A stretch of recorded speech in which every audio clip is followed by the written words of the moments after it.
Students, welcome to week 5. This is a shorter lecture than the previous week, so you'll probably appreciate that, but I want to talk about consumer product classes. So when we talk about consumer product classes, it's a way of simply identifying which category of products your product falls into. And there's 4 main classes. We have convenience products, shopping products, specialty products, and unsought products. So when we talk about the 4 different types of consumer product classes, we need to understand how the promotion and even the distribution varies for the different types of product classes. And that's what I'll be talking about in this lecture. The other learning objective you have for this week's lecture is to understand the difference between a product line, a product assortment, and a product manager. And we'll be getting more into product management in subsequent lectures. And since I'm a former product manager, this is something that's near and dear to my heart. All right, so you see the different product classes listing on the left there of this slide. So let's talk about the 4 categories. First off, you have convenience products. Convenience products are products that are bought without a lot of decision-making process. So they need to be readily available, widely distributed, because customers aren't going to go out of their way to search for these products. So as you're probably imagining, if we think back with consumer behavior, these aren't a very extensive cognitive decision process related products. They're things that we buy routinely without a whole lot of thought. And they can be staples or impulse or emergency products. Staple products are things that we buy on a routine basis, like groceries, or when you go and fill up your tank with gasoline every couple of weeks. Those are staple products. They're routine, and you purchase them, and you kind of have some patterns, so in some sense, they're a habitual product purchase. And then you also have impulse products, whereas staple products are habitual products. Impulse products are effective products, right? So these are things that they weren't a planned purchase. And again, things at the register like candy and unplanned purchases would be in this category. But they need to be readily available in a wide array because people aren't planning on buying them. So these are really impulse buys. And then you also have emergency products. So this can be something that's readily available that, oh no, for example, batteries have for a long time been an emergency convenience product. They need to be widely distributed and readily available because you run out of batteries, you need those batteries right away. That's changed quite a bit because batteries used to be used a lot for like portable CD players and for cameras, but now we have phones. So batteries aren't so much emergency products, but they're still widely distributed. Things like pen and paper and things that we might need to buy in a variety of places would be there. So where are you going to see, if you go to any convenience store, an AM/PM or a 7-Eleven, pretty much everything they offer there are convenience products. Things that people buy routinely and regularly, either staple, impulse, or emergency.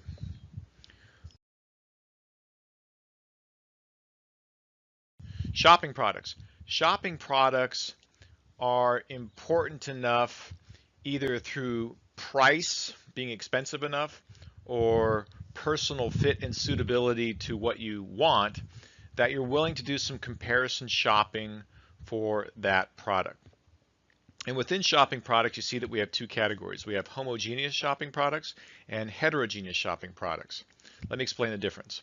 Homogeneous, homo meaning similar, of same.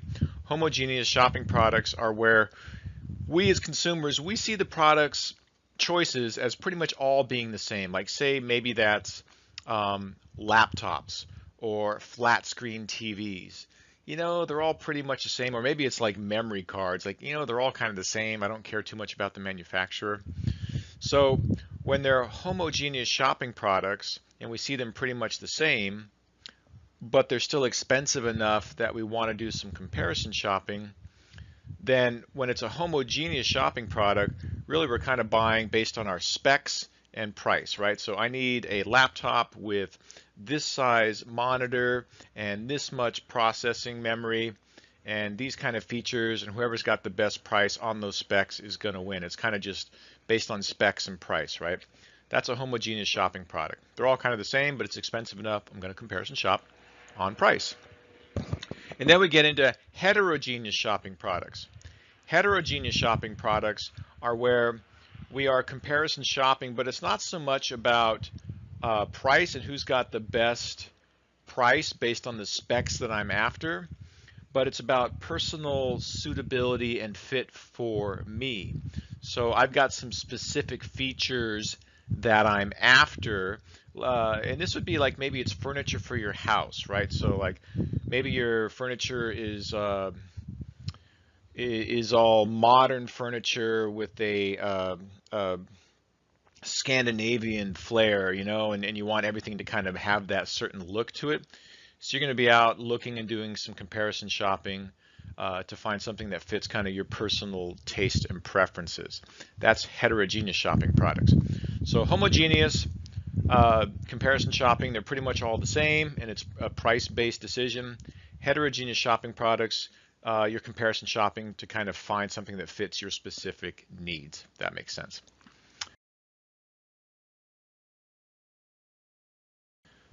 Then the third category is specialty products. So specialty products are signaled by the consumer's willingness to search and search to find exactly what they want, that one thing. So collectibles would be in this category. The classic example of a specialty product would be a wedding dress, where the bride is going to search and search and search for that perfect wedding dress that kind of fits exactly her style and body type, and you know how she wants to look for the wedding and the image of the wedding and all the decor, etc. So that's a specialty product, and you know it's something that you're only going to buy a wedding dress once, so it's a specialty product. In fact, most things related to weddings are specialty products, but it could also be collectibles, things of that nature where you're willing to search until you find exactly what you're after. Specialty. The fourth category is unsought products. So these are products that you're not even actively looking for, and meaning you don't really currently have a need for these products at all. And that can be a new unsought product, or that can be a regularly unsought product. Let me explain regularly unsought products first. Regularly unsought products are products that you're probably going to buy at some point in your lifetime, but you're not actively looking for them. So this would be kind of like unsavory products that you're going to have to buy, but nobody's really out there actively looking for them. That would be like burial plots or retirement homes or blood donations, like, okay, you know, life insurance, that kind of stuff. It's like, yeah, I know I need to buy it at some point, but I'm not really actively looking for it. So it's not something we buy that often, and we're only buying it kind of because we have to. So that's a regularly unsought product. A new unsought product is basically a new product that we don't even know that we need yet, or there's really not a need for this product. So you could say like Google Glass, if the glasses I were wearing were Google glasses with the technology built in, so I could have a screen hologram overlay. Do I really need that product, right? So it's something like a product that you're not even aware that you need yet. Like Windows has their Halo Lens product,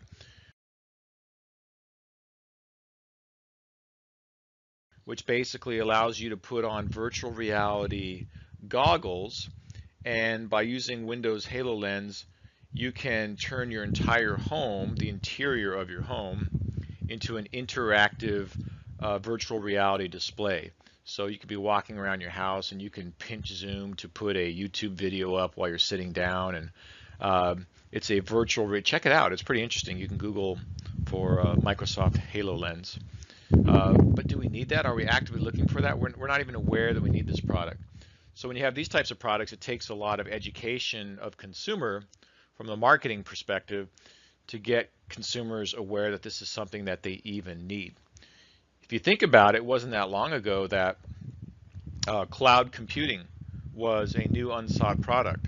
Cloud computing, I get my software by buying the DVDs, and load them up in my hard drive. And I store stuff on my external drives or flash drives. So what's this cloud computing that you're talking about that I need, right? So now it's commonplace, etc.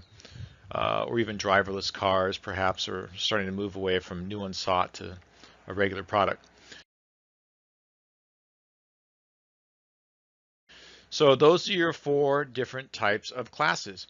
And you need to know what category your product falls into, because it's going to affect how it's distributed and how people are classifying your product and how they're comparing it. So, for example, if you had a homogeneous shopping product, then focusing on specs and price is going to be important in your marketing materials. If it's a specialty product, you're really marketing about the uniqueness and individuality of that product, right? So each one has its different nuances as far as how it's marketed.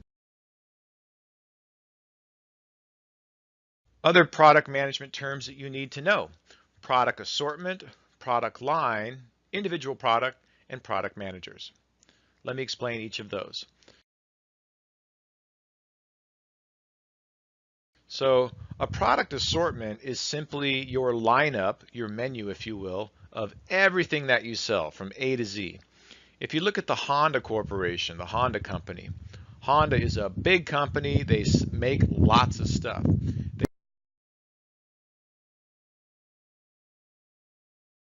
They certainly have cars.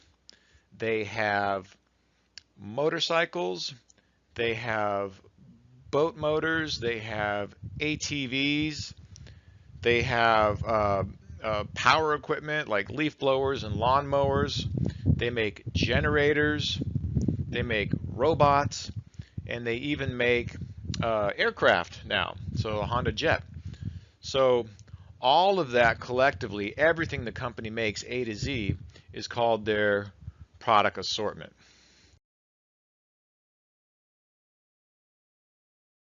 A product line is when you take products and classify them into categories. So within Honda, I'm sure one line of their products is cars, and then within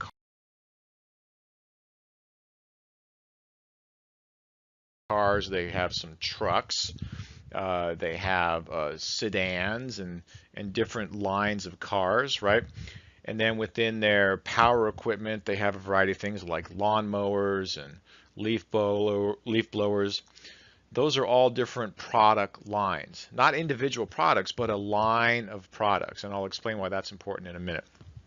When I was at Jack in the Box, everything we sold, from coffee to shakes to burgers to fries, and that was our product assortment. And we had different product lines. One of our product lines was our value menu, and everything that was on the value menu was a product line. We also had a burger category, and that was all of the burgers that we offered. That was a line of products. We had a breakfast line. That's the line that I was responsible for. So everything related to breakfast and all our breakfast sandwiches and breakfast products. And we certainly had beverages and shakes as another product line.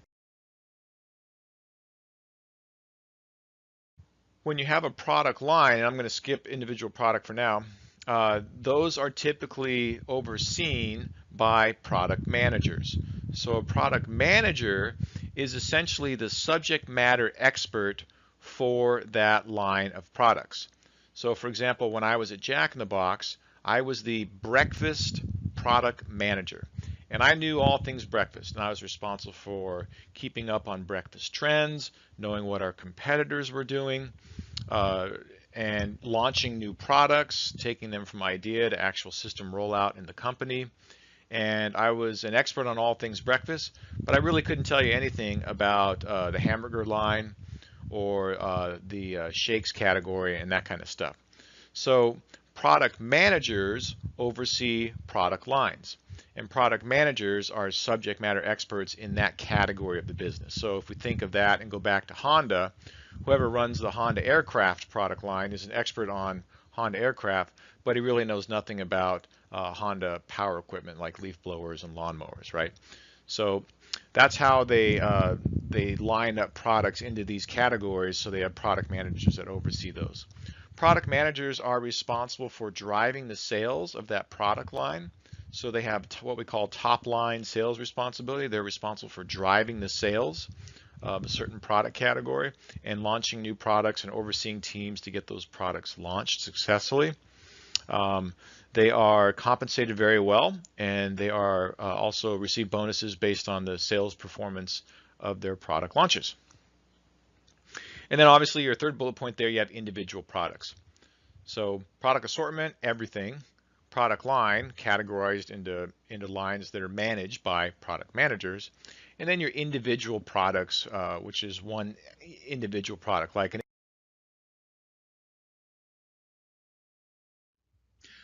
So going back to our 4 product categories, we have convenience products, and that can be a staple or an emergency or an impulse product. We have shopping products, homogeneous, all similar, competing on price, and heterogeneous shopping products, comparison shopping for the personal fit and suitability that you need as a customer. Specialty products, willing to search for exactly what you want. And unsought products, things that we're not actively looking for. So that's your 4 product classes.